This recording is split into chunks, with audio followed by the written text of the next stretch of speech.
Halo. Oh, Iya, Mbak. selamat sore, Miss. Selamat sore. Ada yang bisa dibantu, sayang? Ya, saya mau tanya, Miss. Saya kan kerja di Makkah. Mm-mm. Nah, saya kurang 2 bulanan lah finish kontrak, ya kan. Mm-mm. Nah, terus bos saya tuh bilang, kenapa kamu nggak nambah kontrak lagi, kayak gitu. Ya, sebenarnya saya cocok juga sih sama bos saya, ini baik juga orangnya. Terus, kan saya rencana mau pulang Indo, maksudnya cuti dulu lah, kayak gitu. Nah, bosku bilang, mending kamu liburan aja ke luar negeri, kayak gitu kan. Dia itu ngasih saya 2 pilihan, Miss. Kayak, kalau misalnya kamu mau ke Jepang, saya prosesin kamu liburan ke Jepang. Kalau kamu mau liburan ke Korea pun, saya prosesin ke liburan Korea. Yang jadi pertanyaan, Miss, ini saya masih belum renew ya, Miss. Kalau misalnya nih, aku sudah renew, terus habis itu, misalnya saya mau pilih ke Korea, liburan ke Korea. Nah, itu buat ngeyakinin saya bahwa dia benar-benar merosesin liburan itu, gimana sih, Miss? Kayaknya aku agak bingung ya, soalnya kan kalau PRT itu kan kayak liburan ke luar negeri sendirian gitu tuh kayak mustahil banget gitu, Miss. Majikanmu laki-laki atau perempuan? Perempuan sama laki-laki, kan di sini saya ini, Miss, kerjanya bersih-bersih cuma masak doang. Oke, sepengetahuan saya, jika mau ke luar negeri itu harus dibuatkan visa dulu. Ini yang pertama. Dan yang kedua, biasanya kalaupun kamu nyampe di imigrasi tetapi kamu tidak bareng sama majikan, kamu tetap dideportasi dan tidak boleh masuk. Oh, jadi kalau sendirian pun juga nggak bisa ya, Miss? Harus sama majikan. Seingat saya nggak bisa, karena saya pernah membawa pembantu saya, karena beda pesawat. Saya masuk duluan, dia dideportasi. Nggak bisa. Oh, iya, saya juga udah pernah bilang sama majikan saya, bilang kayak gini, nggak bisa kalau masalahnya kalau liburan sendiri tuh nggak bisa kayak gitu kan. Bisa kok kalau misalnya, kan tergantung majikan yang ngurus, katanya kayak gitu. Ngurus visanya bisa. Cuman kalau kamu nyampe di Korea, kamu tidak bisa masuk, ya nggak apa-apa. Ya coba aja, mungkin bisa masuk. Oh, kayak gitu ya, Miss. Ya. Soalnya kan ini kalau majikan aku kan udah bulan kemarin itu dia nggak bisa keluar negeri jalan-jalan karena dia punya kanker payudara kayak gitu. Jadi masih belum bisa untuk naik pesawat. Tapi yang nge-play-in kamu itu harus majikan loh, dan harus ke Hong Kong. Apply-nya ke Hong Kong, nggak bisa. Oh, bukan. Oh, di Macau itu nggak ada? Nggak ada. Di Macau itu nggak ada kedutaan Korea. Kedutaan Korea hanya ada di Admiralty saja. Nggak ada. Oh, kayak gitu. Oke, Miss. Makasih ya, Miss. Yo, sama-sama. Jadi kedutaan Korea itu hanya ada di Admiralty saja ya, teman-teman. Bayu aku ngomong sih tok agak isore. Tidak ada kesempatan saya berbicara secara pribadi sebagai manusia yang berhak menyuarakan suaranya.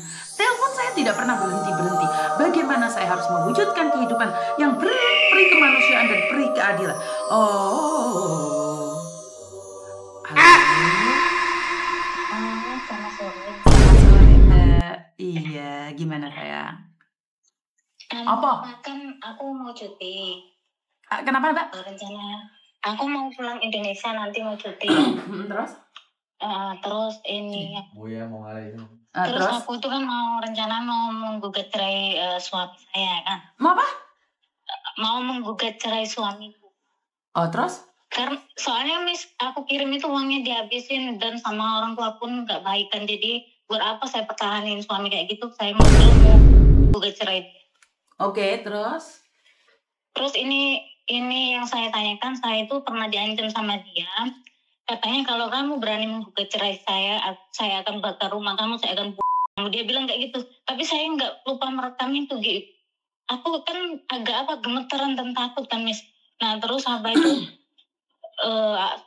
bagaimana caranya mengatasinya? Nanti kan aku cuti, takutnya aku apa kan nggak tahu, namanya kita umur mana ada yang tahu kan. Loh. Saya nggak ngerti, Mbak, wong saya sampean ditompaki sampean gak ro maksudnya deh, apalagi saya nggak kenal dia.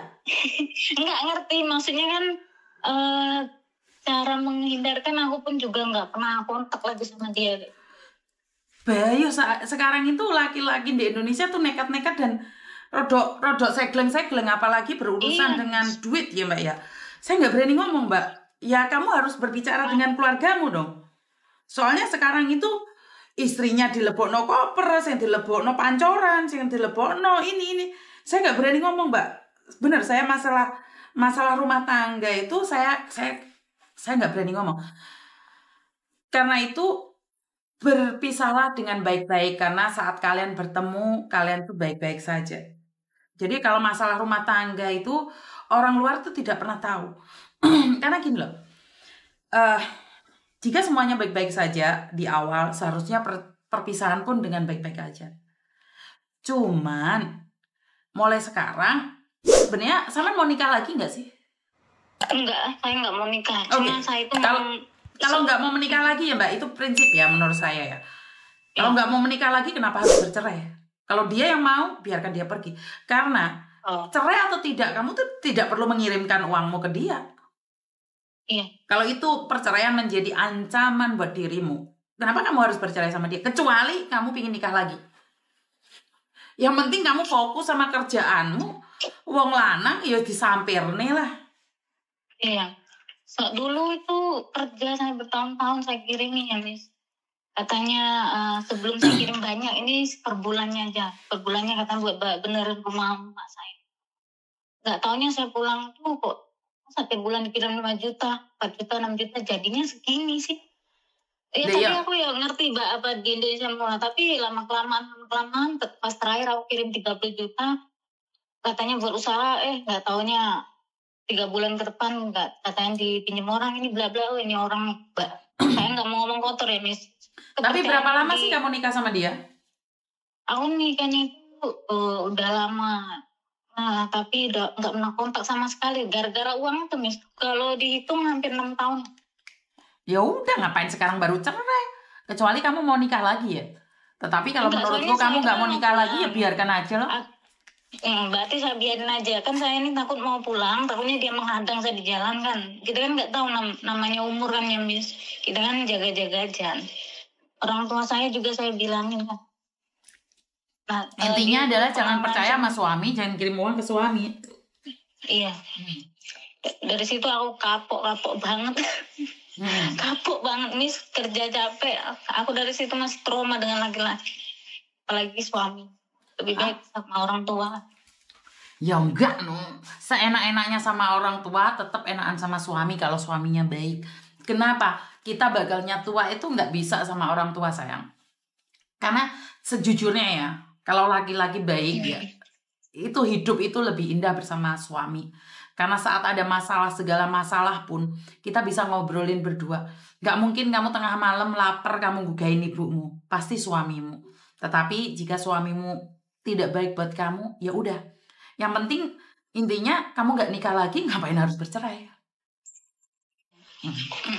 Menurutku nggak baik sih. Ya kalau nggak baik, kenapa dulu tumpah-tumpahan? Maksudnya awalnya baik. Oh ya biasa itu. Lagi ke Hongkong berubah drastis kayak gitu loh. Ya berarti kan uang bisa merubah segalanya. Berarti kan uang bisa membawa malapetaka buat rumah tanggamu. Saat kalian tidak punya uang, suamimu baik-baik aja. Berarti kan intinya suamimu gak sanggup sugih bersamamu. Saat kamu punya uang kan dia gak amanah. Iya, maksud saya itu uangnya kemana? Saya di sini cari uang bukannya enak ya dimarahin majikan. Bukan, karena gini loh Mbak. Satu, kalian taruh kepercayaan terlalu pada suamimu. Dan kamu sekarang itu sakit hati karena kepercayaanmu sendiri. Orang yang bisa menyakitin kita adalah orang yang paling kita percaya. Karena itu, masalah uang tidak ada saudaranya, tidak ada suaminya, tidak ada keluarganya. Akan merubah sikap seseorang. Ngerti nggak? Berarti intinya adalah kekayaanmu tidak membawa berkah. Karena saat kamu miskin, suamimu baik-baik saja gitu loh. Bener gak sih? Iya sih. Sampai-sampai saya itu berpikir aku mau buat BPJS tenaga kerjaan, soalnya takut aku gimana kan nanti biar bisa ninggalin ada takut mati nggak lama lagi mati kan nggak tahu. Teman-teman, kenapa saya menyiarkan BPJS semuanya kata-katanya seperti itu? Saya nyuruh kalian BPJS, bukan nyuruh kalian kayak gitu pikirannya. Ngerti sih, tapi kan saya itu pernah diancam mau dibunuh. Kita kan nggak tahu namanya umurnya kan.